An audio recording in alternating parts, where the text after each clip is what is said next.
சரி, இந்த வாலிபர்கள் மத்தியில பேசுவது எனக்கு ரொம்ப ஒரு பிடித்தமான விஷயம். ஏன்னா வாலிபர்களுக்கு பெரிய பலன் இருக்கிறது இந்த பூமியில. வயசாகும் பொழுது அந்த பலன்லாம் என்ன ஆயிடுது, கம்மியாயிடுது. ஸோ பலன் உள்ளவர்களுக்கு பேசுவது ஒரு நல்ல திட்டம் என்று நான் நம்புகிறேன். இன்னைக்கு நமக்கு பூமியில 3 காரியங்களை கர்த்தர் நம்முடைய வாழ்க்கையிலே கொடுத்திருக்கிறார். அதை எப்படி நாம் பயன்படுத்த போகிறோம் என்பது ரொம்ப ரொம்ப முக்கியமானது. ஆங்கிலத்தில் 3 கரன்சிஸ் என்று சொல்லலாம். 3 பரிவர்த்தனைக்கான பொருட்கள் நம் கையில் இருக்கிறது என்று சொல்லலாம். 3 கரன்சிஸ். முதலாவது நமக்கு கொடுக்கப்பட்டது நேரம். நமக்கு கொடுக்கப்பட்டது என்னது? நேரம். இந்த பூமியில எல்லாருக்குமே நேரம் என்பது கொடுக்கப்பட்டிருக்கிறது. அந்த நேரத்தின் அளவுகள் நமக்கு தெரியாது. அதனால இருக்கிற நேரத்தை நம்ம என்ன பண்ணணும்? ஒழுங்கா பயன்படுத்தணும். அதுக்கு அடுத்த ஒரு காரியம் அப்படி நீங்க சொன்னீங்கன்னா அறிவு. அதுவும் இட்ஸ் எ கரன்சி. அதையும் தேவன் நம்முடைய கரத்துல கொடுத்திருக்கிறார். அறிவை சம்பாதிப்பது. இதை எப்படி சம்பாதிக்க போறோன்றதையும் நம்ம முடிவு செய்கிறோம். இப்ப இதை தாண்டி 3வது தான் பணம், 3வது தான் மணி. ஸோ 3 கரன்சிஸ் என்று நான் உங்களுக்கு இதை அறிமுகப்படுத்த விரும்புகிறேன். பூமியில கர்த்தர் வச்ச திட்டத்துல ஒரு சின்ன இடத்தை நான் காண்பிப்பது நலமாயிருக்கும். இந்த 3யுமே தேவன் ஒருவருக்கு மொத்தமாய் கொடுப்பது கிடையாது. அதுல 2ஐ தேவன் நிச்சயமாய் கொடுத்து விடுவார். எதை கொடுத்துருவாரு? 2 காரியங்களை கொடுத்துருவாரு. அதை வைத்து நீங்கள் 3வதை சம்பாதிக்க வேண்டும். சிலருக்கு நிறைய நேரம் இருக்கும், கொஞ்சம் அறிவு இருக்கும். இதை வச்சு பணத்தை சம்பாதிக்கணும். கரெக்டா? நேரத்தையும் அறிவையும் வச்சு பணத்தை சம்பாதிக்கணும். ஒரு சிலருக்கு பணம் இருக்கும், அறிவு இருக்கும். இது 2த்தையும் வச்சு அவங்க நேரத்தை சம்பாதிக்கணும். அவங்களுக்கு நேரம் பத்தாது. அப்போ ஒரு 10 பேரை வேலைக்கு வச்சு அவங்களெல்லாம் வேலை செய்ய வச்சுட்டு இவங்க கொஞ்சம் நேரத்தை என்ன பண்ணுவாங்க? சம்பாதிப்பாங்க. ஒரு சிலர்கிட்ட நேரமும் இருக்கும், பணமும் இருக்கும். இதை வைத்து அறிவை சம்பாதிக்கணும். இதை வச்சு என்ன பண்ணணும்? அறிவை சம்பாதிக்கணும். இதான் டிவைன் புரோட்டோகால் என்று சொல்லுகிறோம். இதான் தெய்வீக திட்டம். இப்ப இதுல பிரச்சனை எங்க வருதுன்னா, ஒரு 30-40 வயசு வரும் பொழுது ரொம்ப தெளிவா இருக்கும் வாழ்க்கை. எப்படி? 30-40 வயசு வரும்பொழுது என்ன இருக்கும்? வாழ்க்கை ரொம்ப தெளிவா இருக்கும். ஆனா இந்த வாலிப பருவம் இருக்குது பாருங்க, அந்த டீன்ஸ், அதை முடிச்சு அவங்க ஒரு 20 அந்த ஏஜ் வரும் பொழுது 19 வரைக்கும் டீன்ஸ், 20ல இருந்து நம்ம என்ன சொல்றோம்னா யங் அடல்ட்ஸா அவங்க மாறிடும். இந்த 20 அப்படின்ற ஒரு ரேஞ்ச், இல்லாட்டி போஸ்ட் டீன்ஸ் அப்படின்றால் அவர்கள் பிற்பகுதியான இந்த டீன் பகுதி, இளம் வாலிபர்களா இருக்கக்கூடிய பகுதி. இதெல்லாம் என்ன பிரச்சனை வருது அப்படின்னா, இந்த வாழ்க்கையை பற்றியதான ஒரு பெரிய தெளிவு இல்லாம போயிடும். ஸோ இப்ப இது எப்படி சரி பண்ணலாம் அப்படின்னு பாத்தீங்கன்னா, இதுக்குதான் வாழ்க்கையை குறித்த புரிதல் தேவை. எல்லாருக்குமே குழப்பம் இருக்குது, எல்லாருக்குமே கேள்வி இருக்குது. கர்த்தர் நமக்கு வச்சிருக்கிற திட்டத்துக்கு நேராக நம்முடைய வாழ்க்கை நகரும் பொழுது இவைகள் எல்லாம் நல்லவைகள். ஹல்லேலூயா. When our life moves in the direction of divine destinies, நம்முடைய வாழ்க்கைகள் தேவ திட்டத்துக்கு நேராக நகரும் பொழுது, இந்த நீங்கள் திருமணம் பண்ணுவதற்கு ஆயத்தமாகுவது, அப்புறம் திருமணம் செய்வதெல்லாம் நலமாயிருக்கும். நீங்க தேவ திட்டத்துக்கு நேராக போகாத பொழுது இவைகள் எல்லாம் உங்களுக்கு பாதகங்களாய் மாறிவிடும். இது ஒண்ணு. ஸோ தேவன் ஒரு நல்ல திட்டம் வச்சிருந்தாலும் அதுக்குள்ள போய் ஏன் மனுஷனால சேர முடியல அப்படின்ற ஒரு பெரிய கேள்வியை என்னுடைய இருதயம் பல நாட்கள் யோசித்திருக்குது. ஏன்னா நான் 19 வயதுல இருந்தே ஊழியம் செய்ய ஆரம்பிச்சேன். நான் 18 வயதுல அபிஷேகம் பெற்றேன். அந்த நாட்களிலிருந்து, நான் பிறந்ததுல இருந்தே திருச்சபையில தான் இருந்தேன். அதனால எனக்கு கிறிஸ்துவ உலகத்தை தவிர மற்ற உலகம் எனக்கு தெரியாது. ஆனா அப்படி இருந்த பொழுது கூட என்னுடைய வாழ்க்கையில ஏன் நிறைய தடுமாற்றங்கள், ஏன் போராட்டங்கள், ஏன் என்னால ஜெயிக்க முடியல, ஏன் என்னால இன்னும் பெரிய உயரங்களை எல்லாம் எட்டி பார்க்க முடியவில்லை என்று சொல்லி நான் பல நாட்கள் யோசித்தது உண்டு. ஏன்னா இந்த ஸ்பிரிச்சுவாலிட்டியில இருக்கும் பொழுது நம்ம என்ன நினைக்கிறோம்னா, நான் ஜெபம் பண்ணேன், பைபிள் படித்தேன், அப்போ கூட என் வாழ்க்கை ஏன் மாறலை என்று சொல்லி, இப்போ இதுக்கெல்லாம் நான் மொத்தமா என்னுடைய லைஃப்பை சொல்ல முடியாது. ஆனால் அதுல ஒரு கன்க்ளூஷன் வந்தேன். அந்த கன்க்ளூஷனை தான் இன்னைக்கு நான் உங்களுக்கு பிரசங்கமாய் நான் செய்ய விரும்புகிறேன். என்னன்னா, தேவன் வச்சிருக்கிற நல்ல திட்டத்துக்கு நேராக நம்மளை திசை திருப்பும்படியாக இந்த உலகமும் பிசாசும் அதிகமாய் முயற்சி செய்து கொண்டிருக்கிறது. The greatest problem in our life is distraction. நம்முடைய வாழ்க்கையில ஏற்படக்கூடிய மிகப்பெரிய சவால் அப்படின்னு கேட்டீங்கன்னா, தேவ திட்டத்தில் குறைவு இல்லை, நம்முடைய முயற்சியிலும் பிரச்சனை இல்லை, ஆனால் நம்முடைய கவன சிதறுதல் என்ற ஒரு தலைப்பை நான் கண்டுபிடித்தேன். இதை தான் உங்களுக்கு நான் பேச விரும்புகிறேன். தேவ திட்டத்துக்குள்ளாக ஒரு மனிதன் போக முடியாததற்கு, அதை அனுபவிக்க முடியாததற்கு, அவனுக்கு சத்துரு கொண்டு வரக்கூடிய ஒரு மிக மிக முக்கியமான தகவல் இல்லாவிட்டால் ஒரு கருவி என்னவென்று சொன்னீங்கன்னா, கவனத்தை சிதறடிக்கிறது. ஸோ இதை பற்றி தான் நான் பேச விரும்புகிறேன். கிறிஸ்துவ வாழ்க்கையோ இல்லாவிட்டால் இந்த பூமிக்குரிய வாழ்க்கையோ, உங்களுடைய வாழ்க்கையின் பல நிலைகள், திருமண வாழ்க்கையோ கண்டிப்பா ஹல்லேலூயா, இல்லாவிட்டால் உங்களுடைய தொழிலோ, எதுனாலும் சரி, any kind it can be apply. நான் இப்ப வாலிபர்களா இருக்கிற எனக்கு மட்டும் இந்த பிரசங்கமா? இல்ல, நீங்க வயதானாலும் இதே பிரசங்கம் தான், வேலைக்கு போனாலும் இதே பிரசங்கம் தான், நீங்க நாளைக்கு நல்ல ஒரு தொழில் ஆரம்பிச்சீங்கனாலும் இதே பிரசங்கம் தான். நான் எல்லாவற்றையும் உள்ளடக்கி உங்களோடு கூட பேச விரும்புகிறேன். ஏன்னா இந்த ஒரு விஷயத்தை நீங்க இன்னைக்கு நல்லா புரிஞ்சுக்கிட்டீங்கன்னா போதும், நீங்கள் ஆசீர்வதிக்கப்படுவீர்கள், அநேகருக்கு ஆசீர்வாதமாய் மாறிவிடுவீர்கள். என்னுடைய பெரிய ஆசை தான். ஏன்னா நான் என்னுடைய வாழ்க்கையில் ஏற்பட்ட கவன சிதைவுகளின் அடிப்படையிலே இவைகளை நான் பேச இருக்கிறேன். ஸோ கவன சிதைதல் என்றால் என்ன? Things that perverts are prevents our concentration. நம்முடைய கவனத்தை சிதறடிக்கக்கூடியது என்று சொல்ல விரும்புகிறேன். எதெல்லாம் நம்முடைய கவனத்தை சிதறடிக்கிறது அப்படின்னீங்கன்னா, நம்ம ஒரு நோக்கத்துக்காக பிறந்திருக்கிறோம், நாம் ஒரு திட்டத்துக்காக பிறந்திருக்கிறோம், ஒரு தீர்மானத்துக்காக கர்த்தர் நம்மளை இந்த பூமிக்கு அனுப்பி வைத்திருக்கிறார். எத்தனை பேர் விசுவாசிக்கிறீங்க? சோ நம்ம பிறப்பிலேயே ஒரு நோக்கம் இருக்கிறது. ஒருவரையும் தேவன் வீணாய் பிறப்பிப்பது கிடையாது. ஒருவரையும் தேவன் ஒரு துச்சமாகவும் பிறப்பிப்பது கிடையாது. எல்லாருக்கும் ஒரு பெரிய நோக்கத்தை வைத்திருக்கிறார். அந்த நோக்கத்துக்குள்ளாக நாம் கடந்து போக முடியாதபடி இருக்கிறது கவன சிதறுதல். இல்லாவிட்டால் ஆங்கிலத்துல இன்னொரு வார்த்தை அதுக்கு பயன்படுத்தலாம். It's called diversion. கவனத்தை மாற்றுவது. கவனத்தை என்ன பண்ணுவது? மாற்றுவது. நீங்க ரோட்ல டிராவல் பண்ணும் பொழுது பாருங்க, ஒரு 10 நிமிஷமோ இல்ல 2 நிமிஷமோ இல்ல 1 நிமிஷமோ உங்களுடைய கவனம் சிதறுதுன்னா பல விதமான பாதிப்புகளை நாம் சாலைகளிலே சந்திக்கிறோம். கரெக்டா?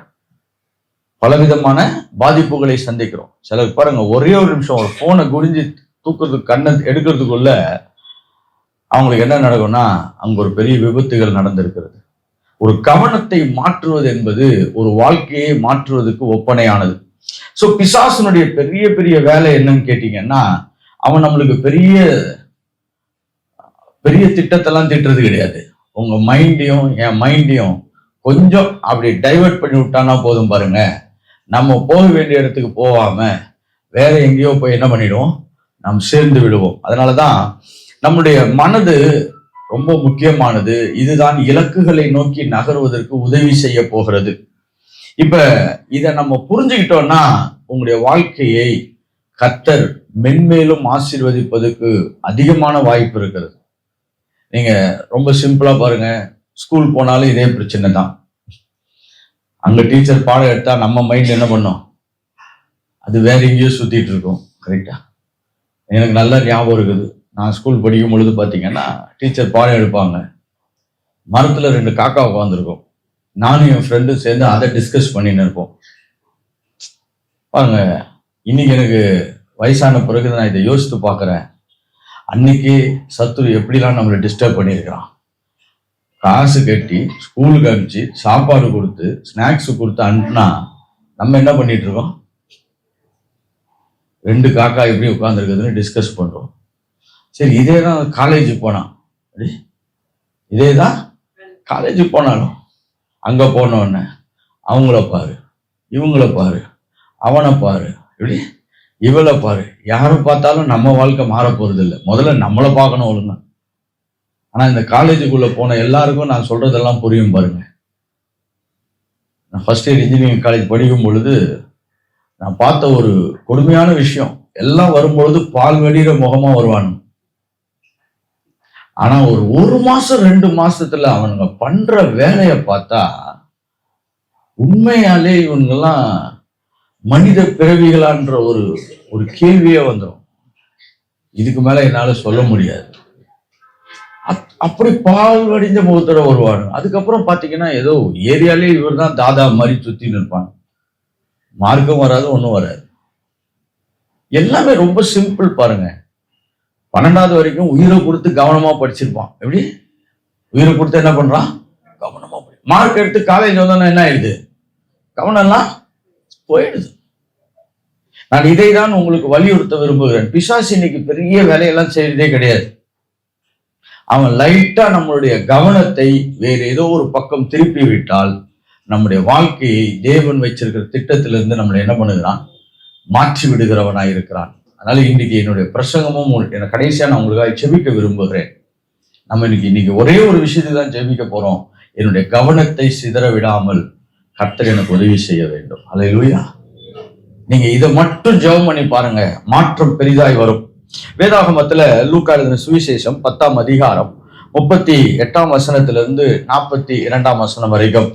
ஓகே, இது நம்ம ரெகுலர் சர்ச் ஒரு ஸ்டைல் கிடையாது. அதனால நிறைய பேர் புதுசா வந்திருப்பீங்க. இந்த பைபிள்ல இந்த பகுதியில இயேசு மார்த்தாள் மரியாள் வீட்டுக்கு போகிறார். ஓகே, இயேசு மார்த்தாள் மரியாள் என்ற 2 சகோதரிகள் அவங்களுடைய வீட்டுக்கு இயேசு போறார். போகும் பொழுது இங்க மார்த்தாள் ரொம்ப பிஸியா இயேசுவுக்கு சேவை செய்வதற்கு அவள் சமையல் வேலையில இறங்கிட்டாள். ஆனால் மரியாளோ கர்த்தருடைய பாதத்திலிருந்து என்ன பண்றா? தேவன் என்ன சொல்ல வருகிறார் என்பதை என்ன பண்ணி கொண்டிருக்கிறான்? கேட்டுக்கொண்டிருக்கிறான். சரி, இந்த சம்பவத்திலிருந்து நாம் கற்றுக்கொள்ளக்கூடிய ரொம்ப முக்கியமான விஷயம் என்னன்னா, தேவன் எதை முக்கியப்படுத்துகிறார் என்பதை நான் காண்பிக்க விரும்புகிறேன். அப்ப மரியாள் செய்கிற வேலையை பார்த்து மார்த்தாளுக்கு ரொம்ப டென்ஷன் ஆயிடுச்சு. சொல்றா, இப்ப வீட்டுக்கு விருந்தாளியாக நீங்க வந்திருக்கிறீங்க. ஆனா இப்ப மரியாளோ என்ன பண்றா? உங்களுடைய பாதத்துல உட்காந்து ரொம்ப சின்சியரா பாடம் படிக்கிற மாதிரி என்ன பண்ணிட்டு இருக்கா? உட்கார்ந்துட்டு இருக்கா.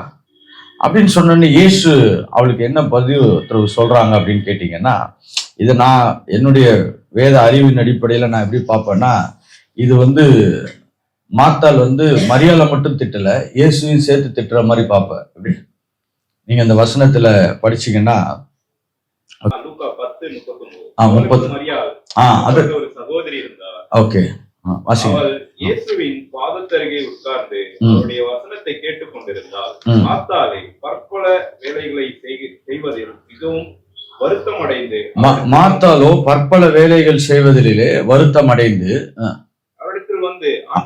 அவரிடத்தில் வந்து ஆண்டவரே நான் தனியே வேலை செய்யும்படி என் சகோதரி என்னை விட்டு வந்திருக்கிறதை குறித்து உமக்கு கவலை, என் சகோதரி என்னை விட்டு வந்திருக்கிறதை குறித்து உமக்கு கவலை இல்லையா? அப்படின்னா இப்ப யார 2 பேரும் சேர்த்து தாங்க திட்டுறா. எப்படி நீரும் உட்காந்து அவ கூட என்ன பண்ணிட்டு இருக்கிற? ரொம்ப கவலை பேசின்னு இருக்கிறீங்க. அதை பத்தி உங்களுக்கு கொஞ்சம் கூட ஒரு என்ன இல்லை, நம்ம கவலையிலன்றது நல்ல அருமையான வார்த்தை. இப்ப இன்னைக்கு இருக்கிற தமிழ் பாஷையில இருந்தா கொஞ்சம் கூட யோசிக்கிறதே கிடையாது. அப்போ மார்த்தாள் மரியாளையும் இயேசுவையுமே அங்க என்ன பண்றான்? ஒரு குற்றம் சாட்டுகிறதை பார்க்கிறோம். ஆனால் அதற்கு இயேசு என்ன பதில் சொன்னார்? ஓகே, தொடர்ந்து இயேசு அவளுக்கு பிரதியுத்தரமாக, மார்த்தாளே நீ அநேக காரியங்களை குறித்து கவலைப்பட்டு என்ன பண்ற? கலங்குகிறாய். தேவையானது ஒன்றே. மரியாள் தன்னை விட்டு எடுபடாத நல்ல பங்கை தெரிந்து கொண்டாள். இப்ப பாருங்க, இந்த பதிலுக்கு அந்த கேள்வி எப்படி பொருந்தும் அப்படின்னு கேட்டீங்கன்னா, வேலை செய்ய வரமாட்டார் இயேசு சொல்றாரு. இங்க வேற ஒரு பதில சொல்றாரு. அப்படின்னா இதுதான் நீ ரொம்ப கவனம் செலுத்தணும், இதை தான் நீ என்ன பண்ணணும்? ரொம்ப கவனம் செலுத்தணும். இன்னைக்கு பூமியில நாம் கவனம் செலுத்த வேண்டியவற்றிலே கவனம் செலுத்தும்படியாக வேதாகவும் நமக்கு ஒரு நல்ல ஆலோசனை கொடுக்கிறது. எது ரொம்ப முக்கியமோ அதை என்ன பண்ணுங்க? கவனம் செலுத்துங்க. இப்ப இந்த சம்பவத்தின் அடிப்படையில பார்க்கும் பொழுது வீட்டுக்கு வந்த இயேசுவினிடத்தில் அவள் பேசி தன் வாழ்க்கையில் இருக்கக்கூடிய திட்டங்களை எல்லாம் வாங்குவதுதான் ரொம்ப கவனமானது. அல்லேலூயா. ஆனா இன்னொரு வேலை ரொம்ப முக்கியம் இல்லையான்னு சொல்லல, அது நல்ல வேலை தான். ஆனால் அதை விட இது கவனம் செலுத்த வேண்டிய வேலை. இப்ப நீங்க உங்ககிட்ட ஒரே ஒரு காரியத்தை நான் அதிகமாய் சொல்ல விரும்புறோம் பாருங்க. நீங்க நிறைய விஷயத்துல இன்வால்வ் ஆகிறது. இப்ப நீங்க ஒரு ஸ்போர்ட்ஸ், ஓகே, அதை எடுத்துக்கலாம் உதாரணத்துக்கு. ஒரு ஸ்போர்ட்ஸ்ல இன்வால்வ் ஆகுது கரெக்டா, நிச்சயமா நல்லது. சரீரத்தை நீங்க நல்ல ஒரு ஸ்போர்ட்ஸ்ல இன்வால்வ் பண்ணிக்கிறது நல்லது. ஆனால் அதை விட ரொம்ப முக்கியமானது என்னது?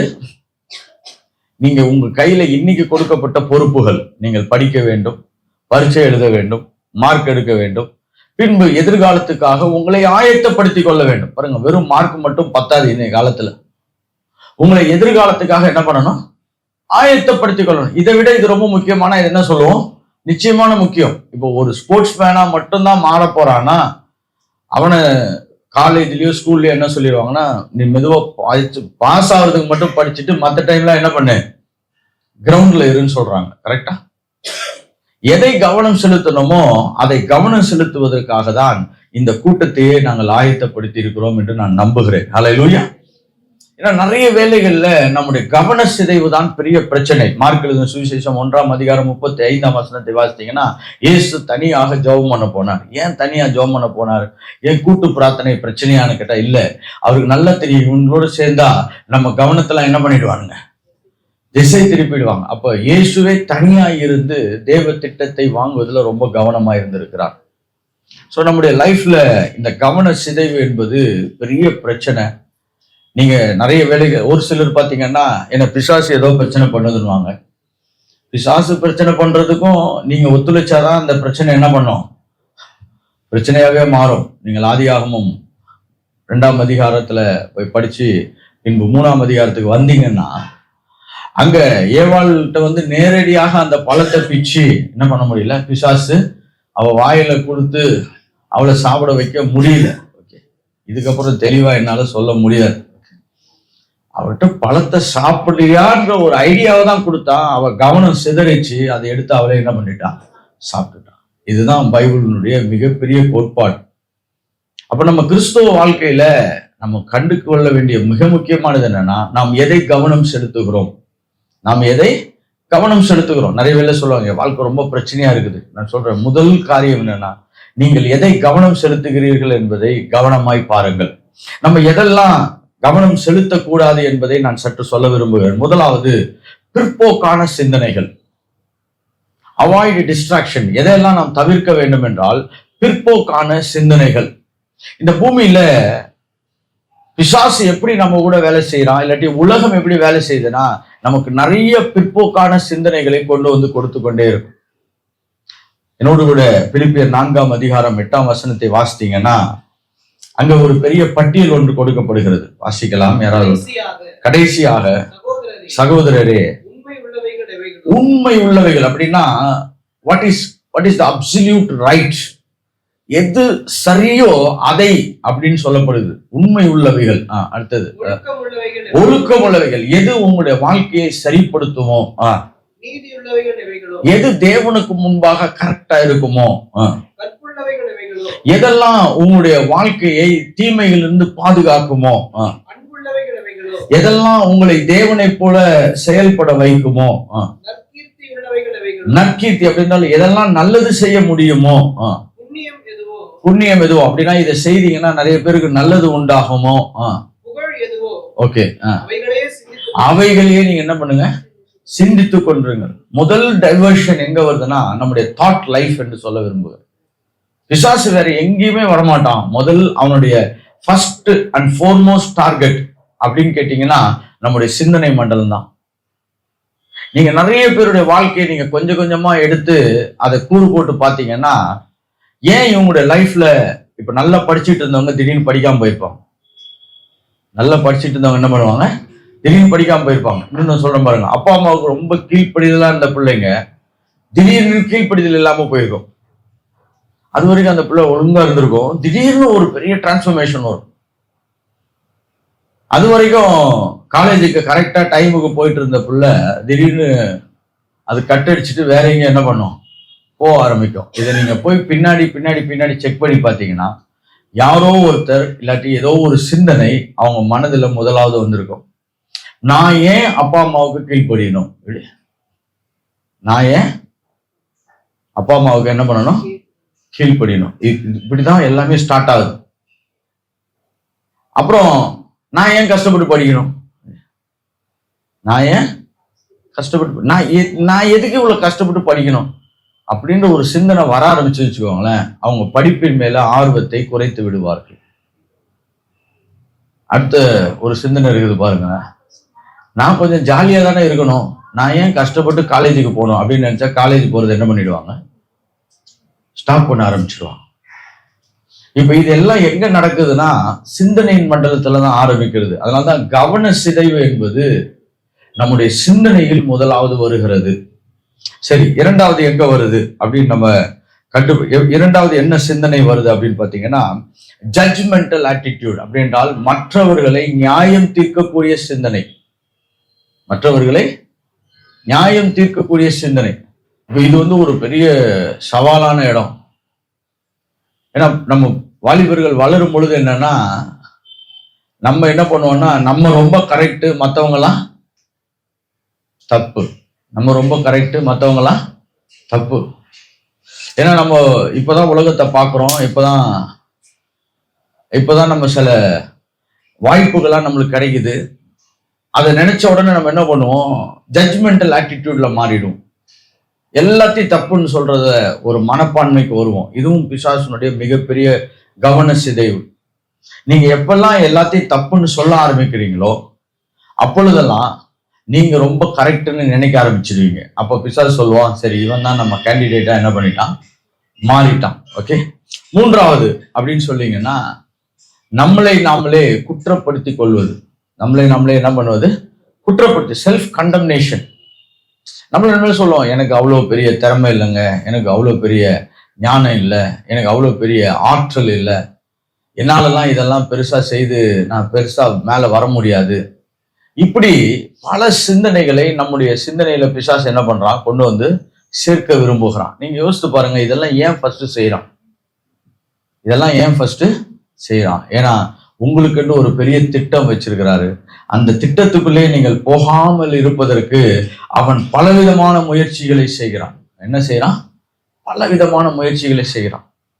மாலை வேளையில நான் உங்களுக்காக நான் செபிக்க விரும்புறது என்னன்னா, இப்படிப்பட்ட பிசாசுனுடைய சிந்தனைகள் எல்லாம் முதலாவது நீங்கள் ஜெயிப்பதற்கு கர்த்தர் உதவி தர வேண்டும். நிறைய பேருக்கு என்ன பிரச்சனைனா, எனக்கு இப்படி ஒரு பிரச்சனை இருக்குதுன்னே ஒத்துக்கிறது கிடையாது. நிறைய பேருடைய பிரச்சனை என்னது? எனக்கு இப்படி ஒரு பிரச்சனை இருக்குதுன்னே ஒத்துக்கிறது கிடையாது. அதனாலதான் அவங்களுக்கு உதவிகளும் கிடைக்க மாட்டுது. நீங்க கர்த்தர்கிட்ட போகும்பொழுது பாத்தீங்கன்னா, கர்த்தாவே எனக்கு உதவி தேவைன்னு நீங்க ஜெபம் பண்ண ஆரம்பிச்சீங்கன்னா உங்களுக்கு உதவி கிடைத்து விடும். ஹல்லேலூயா. அப்ப பூமியில கர்த்தர் நம்மளுக்கு வச்சிருக்கிற மிகப்பெரிய திட்டத்துல ஒரு முக்கியமான இடத்தை நான் சொல்லுகிறேன் பாருங்க. உங்கள் கவனத்தை சிதறாமல் பார்த்து கொள்ளுங்கள். கவனத்தை என்ன பண்ணிடாதீங்க? சிதறாமல் பார்த்து கொள்ளுங்கள். சரி, இதுக்கு நான் என்ன பண்ணணும் அப்படின்னா, ஒரு நடைமுறையாக சில உதவிகளை உங்களுக்கு சொல்ல விரும்புகிறேன். முதலாவது, get away from noisy environment அப்படின்னு சொல்லுகிறோம் ஆங்கிலத்துல. உங்களை நிலை குலைய வைக்கக்கூடிய சூழ்நிலையிலிருந்து உங்களை கொஞ்சம் விலக்கி வைத்துக் கொள்ளுங்கள். நாய்ஸி என்விரான்மெண்ட் அப்படின்னா, இதை இங்கிலீஷ்ல நான் சொல்ல விரும்புகிறேன். Either you have a noise are you have a signal. ரெண்டு தான் இந்த பூமியில செயல்படக்கூடியது. ஒன்று, இப்ப அலைவரிசைகள்ல பாத்தீங்கன்னா, இப்போ ஒரு சாதாரண இப்ப நீங்க நல்லா படிக்கிற பிள்ளைங்களா இருந்தீங்கன்னா நான் சொல்றது உங்களுக்கு பிடிக்கும் பாருங்க. இப்ப நீங்க ஃபேன் போட்டீங்கன்னா இங்க ஒரு சத்தம் வருது. ஃபேன் போட்டா என்ன வருது? இங்க ஒரு சத்தம் வருது. இதுவும் ஒரு அலைவரிசை. இது நாய்ஸ். இதுக்கு பேர் என்னது? நாய்ஸ். இன்னொன்னு, இதனுடைய போனை ரிங் பண்ண வைக்குது. அதுவும் ஒரு அலைவரிசை தான். அது பேர் சிக்னல். அதுக்கு பேர் என்னது? சிக்னல். அப்படின்னா உங்களுடைய கவனத்தை நன்றாய் செயல்படுத்தக்கூடிய இடம்லாம் சிக்னல். உங்கள் கவனத்தை சிதைக்கக்கூடியது எல்லாம் நாய்ஸ். நல்லா பிரிச்சு வச்சுக்கோ. எனக்கு நாய்ஸி என்விரான்மெண்ட்ல இருந்து நான் சீக்கிரமாய் வெளியே வர வேண்டும். ஹல்லேலூயா. ரொம்ப சிம்பிளா சொல்றேன் பாருங்க. இப்ப போனை கையில வச்சிருக்கிறீங்க. சமீபத்துல ஒரு டியூஷன் படிக்கிற பொண்ணை பத்தி நான் கேள்விப்பட்டேன் பாருங்க, ஆச்சரியமா இருந்தது. டியூஷன் படிக்கும் பொழுது அந்த பொண்ணு என்ன பண்ணுதுன்னா 2 நிமிஷத்துக்கு ஒரு வாட்டி போன் எடுத்து பார்த்துன்னே இருக்கு. டியூஷன் படிச்சுக்கிட்டு இருக்குது. அந்த டியூஷன் படிக்கும் பொழுதே என்ன பண்ணுது, 2 நிமிஷத்துக்கு ஒரு வாட்டி என்ன பண்ணுது அந்த பொண்ணு, போன் எடுத்து பார்க்குது. யாரும் கால் பண்ணல, அப்படி ரொம்ப முக்கியமான வேலையும் கிடையாது. ஆனா அதுக்கு அதை பார்க்காம என்ன பண்ண முடியல, இருக்க முடியல. இப்ப என்ன நடக்குதுன்னா, பிசாசு பாருங்க இவங்க லைஃப் எல்லாம் எப்படி ரீவயர் பண்ணி வச்சுட்டான் என்றால், அது கெடுதலுக்கு நேராய் மாற்றி வைத்துட்டான்னா, நாய்ஸி என்விரான்மெண்ட்டுக்கு கொண்டு போயிட்டான். எப்பெல்லாம் நீங்க ஒரு சூழ்நிலை உங்களுக்கு பிற்போக்கானதை கொடுக்கிறதோ, இல்லாவிட்டால் தீய உணர்வுகளை கொண்டு வருகிறதோ, இன்னும் நான் உங்கள்கிட்ட ஓப்பனா சொல்றேன் பாருங்க, எப்பெல்லாம் இந்த வயது மீறிய ஆசைகளை கொண்டு வருகிறதோ அந்த இடத்துலலாம் இருந்து நீங்க உங்களை விலக்கி கொள்ளுங்கள். வயது மீறின ஆசைகள் சில வேலைகளில் பாருங்க, பேச வேண்டியது அவசியமா இருக்கும், ஆணோ பெண்ணோ.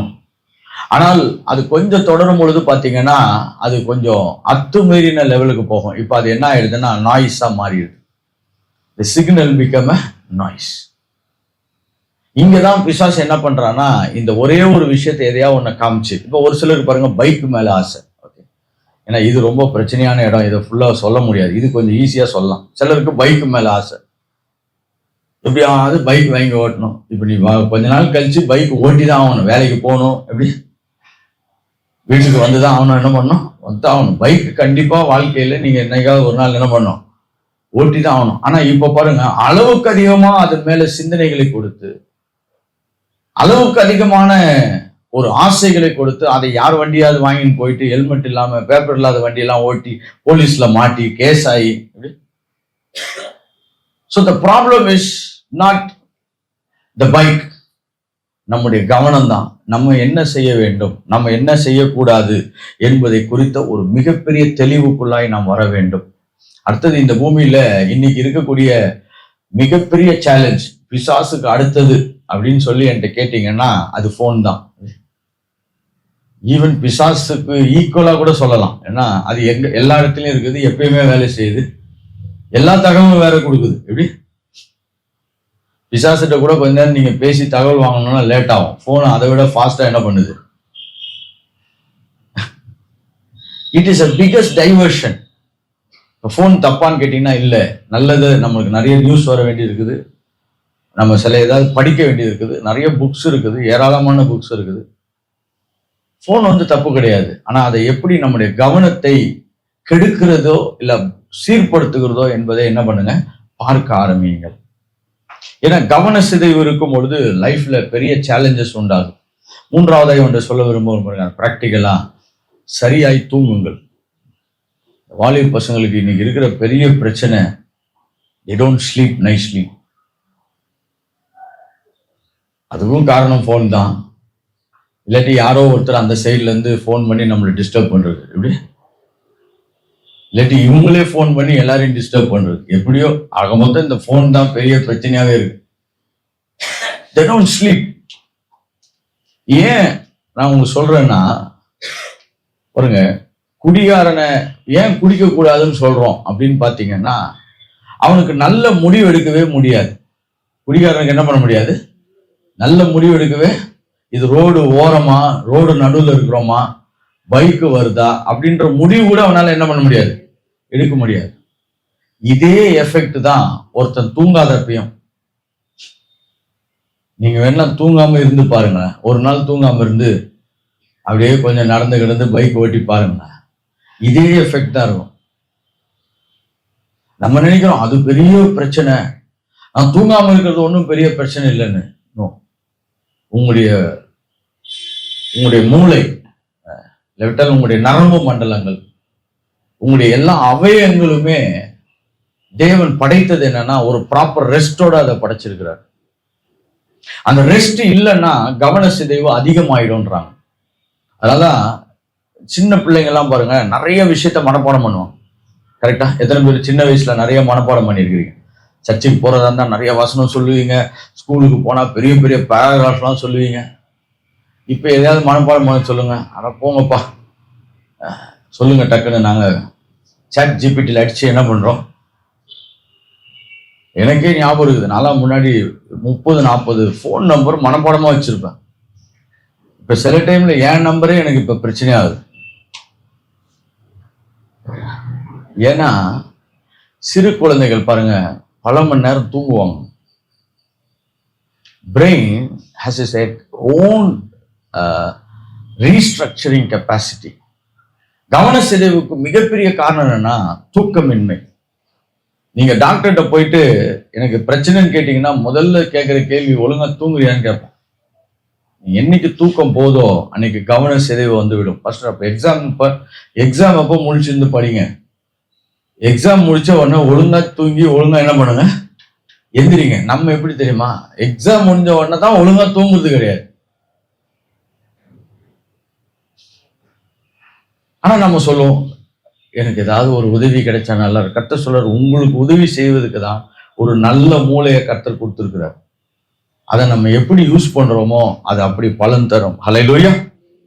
ஸோ நீங்க வந்து நாய்ஸ்ல இருந்து சிக்னல் ஏரியாவுக்கு வாங்க. இது ரொம்ப ரொம்ப அவசியமானது. நல்ல தூக்கத்துக்கு உட்பட்டவர்களாயிருங்கள். ஹல்லேலூயா. நீங்க கேஜெட்ஸ்லாம் யூஸ் பண்றீங்களா இருந்தா அதை ஹெல்த்தி மெத்தடாலஜில யூஸ் பண்ணுங்க. ஹெல்த்தி மெத்தடாலஜில யூஸ் பண்ணுங்க. என்னுடைய ஒய்ஃப் கூட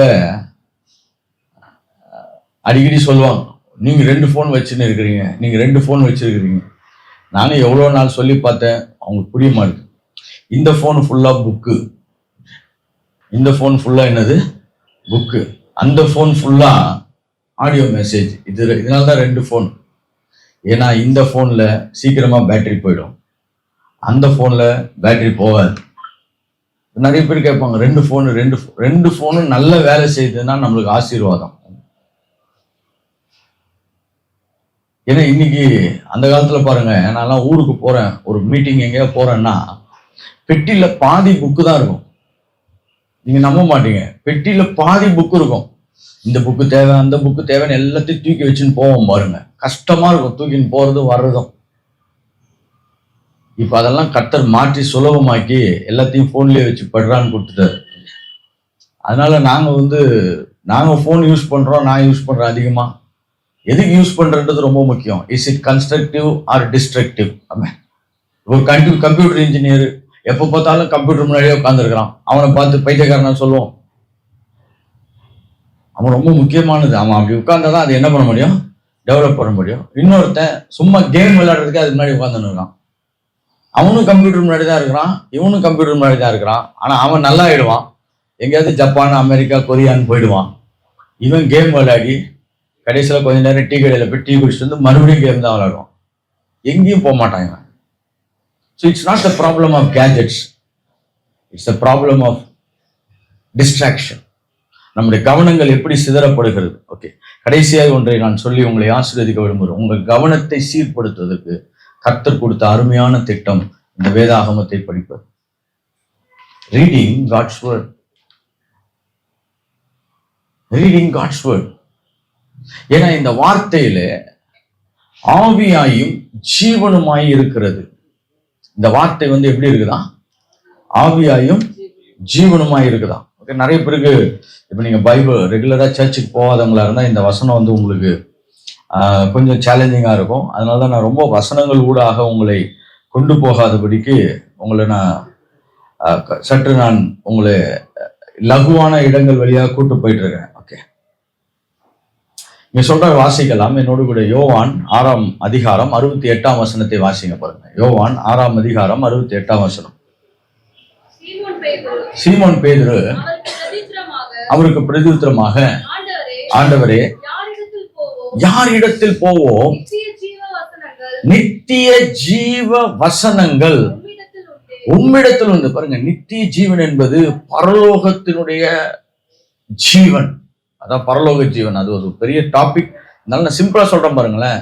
தேவ ரகமான ஜீவன், தேவனிடத்தில் இருக்கக்கூடிய ஆற்றல், தேவனிடத்தில் இருக்கக்கூடிய ஆற்றல் அது எங்க இருக்குது என்று சொன்னால் உம்முடைய வார்த்தைகளில் இருக்குது. அப்ப இந்த இதை படிக்க படிக்க படிக்க நம்முடைய மனதை கர்த்தர் ஒருமுகப்படுத்துகிறவராய் மாறுகிறார். முதலாவது நம்ம நாய்ஸி என்விரான்மெண்ட்ல இருந்து சிக்னல் என்விரான்மெண்ட்டுக்கு மாறணும். ஹல்லேலூயா. உங்களை எதெல்லாம் டைவர்ட் பண்ணுதோ அங்கிருந்து என்ன பண்ணுங்க, உங்களை கொஞ்சம் கொஞ்சமா நீங்க மாத்திக்கோங்க. எலான் மஸ்க் அவரை பத்தி பேசும்பொழுது சொல்றாங்க, அவருடைய மெஜாரிட்டி ஆஃப் டைமை சிக்னல்லையே வச்சுப்பாராம். ஓகே, இது வந்து உலக எக்ஸாம்பிள் தான். நாய்ஸ்குள்ள போக மாட்டாராம் அப்படின்னு சொல்றாங்க.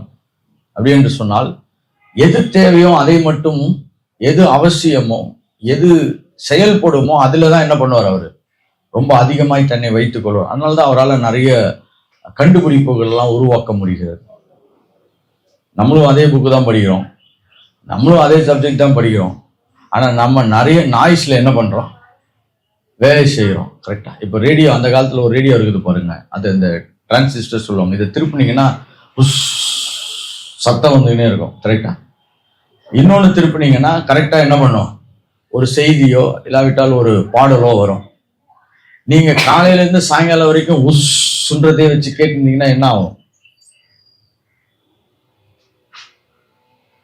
ஒரு 10 நிமிஷம் கேட்டாவே நம்மளுக்கு என்ன ஆயிடும். ஆனா சிக்னல் வச்சிங்கன்னா பல மணி நேரம் என்ன பண்ணலாம், கேட்கலாம். இதைதான் ரொம்ப சிம்பிளா நான் உங்களுக்கு சொல்றேன் பாருங்க. கவனத்தை சரிப்படுத்துகிற இடத்திலே அதிகமாய் செயல்படுங்க. கவனத்தை சிதைக்கிற இடத்துல இருந்து என்ன பண்ணிடுங்க, தூரம் கொண்டு கொள்ளுங்க. இதெல்லாம் நம்ம என்னைக்கு செய்யறோமோ இதெல்லாம் ஒரு ப்ராக்டிக்கல் ஹெல்ப். இதுக்கு அப்புறம் அந்த இடத்துல ரொம்ப உதவி செய்யக்கூடியது என்னன்னு கேட்டீங்கன்னா வேதாகம். அதை எடுத்து கொஞ்ச நேரம் உட்காந்து என்ன பண்ணுங்க, படிங்க. நிறைய பேர் இப்போ பைபிள் படிக்கிறது அவங்க நினைக்கிறாங்க இதெல்லாம் அவுட்டேட்டட்னு நினைக்கிறாங்க. என்ன கேட்டீங்கன்னா ரெண்டுமே ரொம்ப முக்கியம். இப்போ நீங்க எங்கேயோ அவசரமா போறீங்க, கொஞ்சம் பைபிள் படிக்கணும்னா ஃபோன்.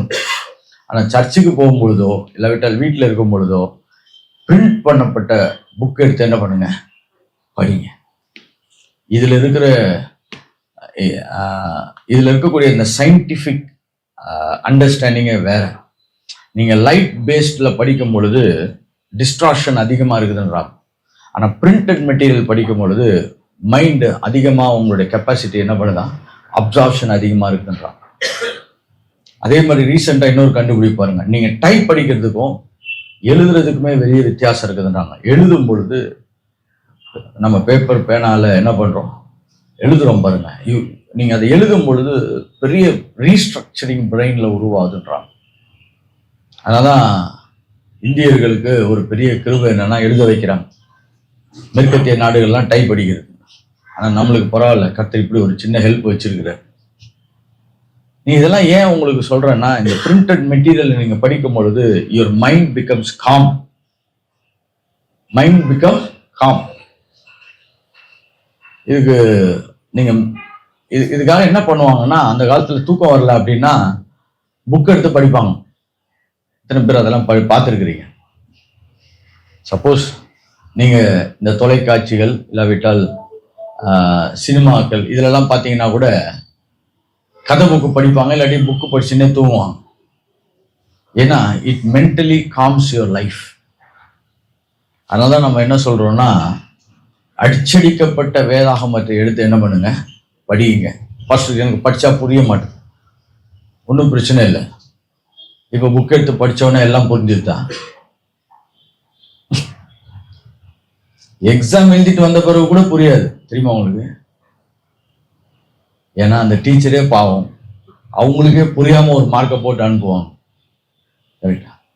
நானும் அப்படிதான் நிறைய பாஸ் ஆயிருக்கேன். அதனால இது புரியணுன்றது கிடையாது, இது ஜீவன். ஹல்லேலூயா. அதனால சொல்றாரு, நித்திய வார்த்தைகள், ஜீவனுள்ள வார்த்தைகள் யார்கிட்ட இருக்குது, உம்மிடத்தில் தான். அதனால கர்த்தர் பேசுற இந்த வார்த்தைகளை எடுத்து நீங்க கவனிச்சீங்கன்னா உங்களுடைய கவன சிதைவுகள் சரியாக்கப்படும். ஹல்லேலூயா. ஸோ இப்போ வாழ்க்கையில் இருக்கிற பிரச்சனையை உங்களுக்கு காண்பித்தேன். நம்மளுக்கு தேவ திட்டம் பிரச்சனை இல்லை, நம்முடைய கவன சிதைவு தான் என்னது பிரச்சனை. அதுக்கு பிசாசு என்ன பண்றான், நம்மளுக்கு பிற்போக்கான எண்ணங்களை கொடுக்குறான். கரெக்டா? ஜட்ஜ்மெண்டல் ஆட்டிடியூட் கொடுக்குறான். இது ரொம்ப முக்கியமானது பாருங்க. இன்னைக்கு குறை சொல்லக்கூடிய சமுதாய இளமை வாலிபர்கள் அதிகமாயிட்டாங்க. எல்லாத்தையும் குறை சொல்லுவாங்க, இது சரியில்லை, அது சரியில்லை, இது சரியில்லை. எப்படி நான் சொல்றேன் பாருங்க, சொல்றதுலேயே ரொம்ப முக்கியமான குற்றச்சாட்டு என்ன தெரியுமா வாலிபர்கள், எங்க அப்பா அம்மா சரியில்லை. யார் சரியில்லை? எல்லாம் இவ்வளவு அமைதியா இருக்கிறீங்க. நான் இது நீங்க வீட்டுல போய் யார்ட்டையும் பேசாதீங்க, ஆனா சிந்திங்க. எங்க அப்பா சரியில்லை, எங்க அம்மா சரியில்லை. நான் உங்களுக்கு ஒன்றை சொல்றேன் பாருங்க, நான் எப்படி புரிஞ்சுக்கிட்டேன்னு பாருங்க. அவர்களுக்கு இவ்வளவுதான் வாழ்வதற்கு கிருபை கிடைத்திருக்கிறது, அதிலே அவர்கள் வாழ்கிறார்கள். கரெக்டா? அவங்களுக்கு இவ்வளவுதான் பணம் இருக்குது, அதுல வாழ்றாங்க. இவ்வளவுதான் படிக்கிறதுக்கு வாய்ப்பு இருந்துச்சு, இவ்வளவுதான் படிச்சிருக்கிறாங்க. அவங்களுக்கு இவ்வளவுதான் முடிவெடுப்பதற்கு திறமை இருந்திருக்குது. கரெக்டா? நாளைக்கு நீங்க பிள்ளையான பிறகு உங்க பிள்ளை உங்களை 2 கேள்வி கேட்கும்போது தான் இது புரியும். என் பொண்ணு ஒரு வாட்டி மார்க் கம்மியா எடுத்துட்டு வந்துட்டான். அதான் அந்த பொம்பளை பிள்ளைங்களுக்கு வாய் அதிகம். நான் கேட்டேன், ஏன் இவ்வளவு மார்க் எடுத்து? ஆமா, நீங்க எவ்வளவு மார்க் எடுத்தீங்க சொல்லுங்க அப்படின்னா. சரி, இதோட பிரச்சனையை முடிச்சுக்கலாம். நிச்சயமா அவளோட கம்மியா தான் எடுத்திருப்பேன், எனக்கு நல்லா தெரியும்.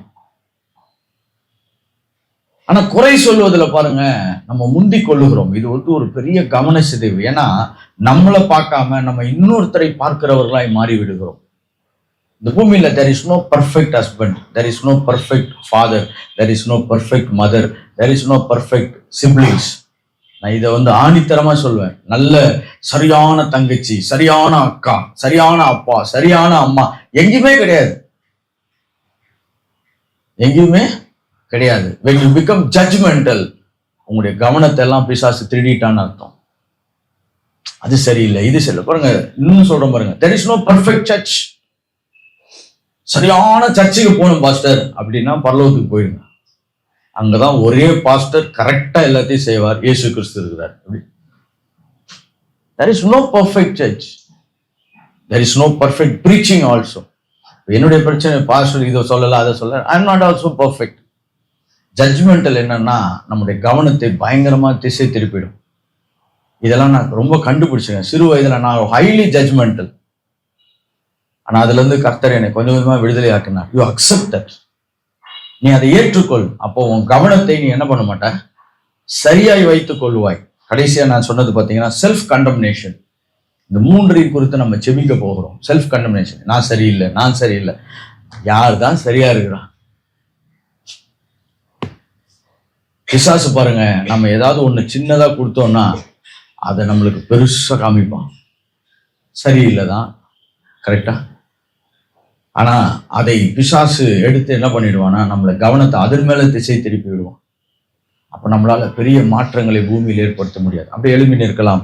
உங்களுக்காக நான் கொஞ்ச நேரம் செபிக்க விரும்புகிறேன். பாருங்க, இது ஒரு தெய்வீக கூட்டம், அதனால தேவனுடைய உதவிக்காய் நாம் ஜெபிப்பது ரொம்ப நல்லது. இந்த வேலையில வந்த வாலிப பிள்ளைகள், இளம் தலைவர்கள், இளம் ஊழியக்காரர்கள் எல்லாருக்கும் நான் சொல்றேன் பாருங்க, உங்களுக்கு மிக மிக அவசியமானது இப்பொழுது பணம் அல்ல. கரெக்டா? பணம் எப்படியோ கொஞ்சம் கொஞ்சமா வீட்டுல இருந்து கொடுப்பாங்க, இல்லாட்டி சின்ன வேலை செய்து சம்பாதிச்சுக்கலாம். அதே போல எனக்கு நல்ல ஆற்றல் பலன் வேணும் கிடையாது, சரீரம் நல்ல பலனா இருக்குது. ஆனால் உங்களுக்கு இப்ப தேவை என்னவென்று சொன்னால் உங்கள் கவனம் சிதறாமல் இருக்க வேண்டும். எத்தனை பேர் கொஞ்ச நேரம் ஜெபிக்கலாம்னு நினைக்கிறீங்க? கர்த்தாவே, நீர் என்னை படைத்த நோக்கத்துக்கு நேராக கர்த்தாவே நான் போக விரும்புகிறேன். ஓ தேங்க்யூ ஃபாதர். அப்படியே வாயை திறந்து நீங்க கர்த்தர்ட்ட பேசுங்க. இது அந்நிய பாஷையில ஜெபிக்கிற நேரம் இல்லை. நீங்க வாயை திறந்து கர்த்தர்ட்ட பேசுங்க. நான் சொல்லுகிறேன், நம்ம பேசுற பேச்சை கர்த்தர் கேட்கிறவராய் இருக்கிறார். கர்த்தர்ட்ட சொல்லுங்க, கர்த்தாவே, நீ என்னை படைத்த நோக்கத்துக்கு நான் போக விரும்புகிறேன், அதை நிறைவேற்ற விரும்புகிறேன். கர்த்தாவே, அதை விட்டுட்டு என்னுடைய கவனங்கள் எங்கெங்கெல்லாம் சிதைக்கப்படுகிறதோ அந்த இடத்துல இருந்தெல்லாம் நான் மாற விரும்புகிறேன்.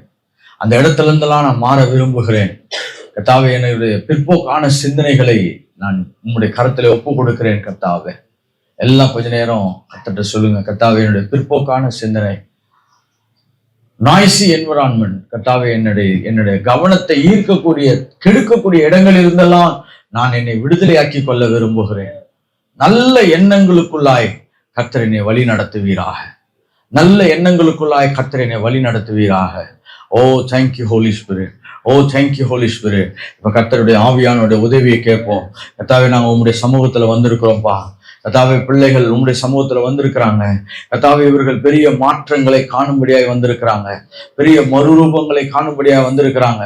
கர்த்தாவே, கொஞ்ச நேரம் தேவ சமூகத்திலே உட்கார்ந்து, கர்த்தாவே, நான் எங்கே இருக்கிறேன், நான் என்ன பண்ணி கொண்டிருக்கிறேன், நான் எங்கே போய் கொண்டிருக்கிறேன், நான் எப்படிப்பட்ட நிலைகளை அடைய வேண்டும் என்ற அந்த வெளிச்சங்கள் எல்லாம் பிள்ளைகளுக்கு கிடைக்க முடியாது நான் செபிக்கிறேன். கர்த்தாவே, ஓ தேங்க்யூ ஃபாதர்.